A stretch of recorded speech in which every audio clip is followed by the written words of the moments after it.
दोस्तों इस वक्त बहुत बड़ी खबर आ रही है। भोजपुरी फिल्म इंडस्ट्री से जाने माने कलाकार धनंजय धरकन ने कर ली शादी। जी हाँ दोस्तों, जो आप ये लड़की देख रहे हैं धनंजय धरकन के साथ में, ये इनकी वाइफ है और इन्होंने अपनी शादी कर ली इस लड़की के साथ।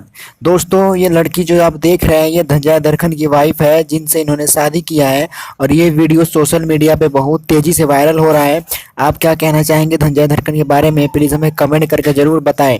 दोस्तों धनंजय धरकन एक से बढ़ के एक हिट गाने भोजपुरी फिल्म इंडस्ट्री में दिया है, जिसमें गजब स्माइल मारे, लइका कहता, ऐसे बहुत सारे गाने ऐसे हैं जिस गाने को बहुत अच्छे से हिट दिया है कि धनंजय धरकन ने।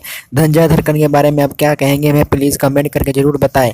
अगर आप धनंजय धरकन के फ्रेंड है तो इस वीडियो को लाइक कीजिएगा, चैनल को सब्सक्राइब कीजिएगा, ताकि हम एक से बढ़ के एक वीडियो आपके लिए लेके आते रहें। दोस्तों धनंजय धरकन और इनकी वाइफ की जोड़ी आपको कैसी लगी? आप इस वीडियो को देख के आपको कैसा अंदर में अनुभव हो रहा है, प्लीज़ हमें कमेंट करके ज़रूर बताएं। अगर वीडियो अच्छी लगे तो लाइक सब्सक्राइब जरूर करें। Thank you.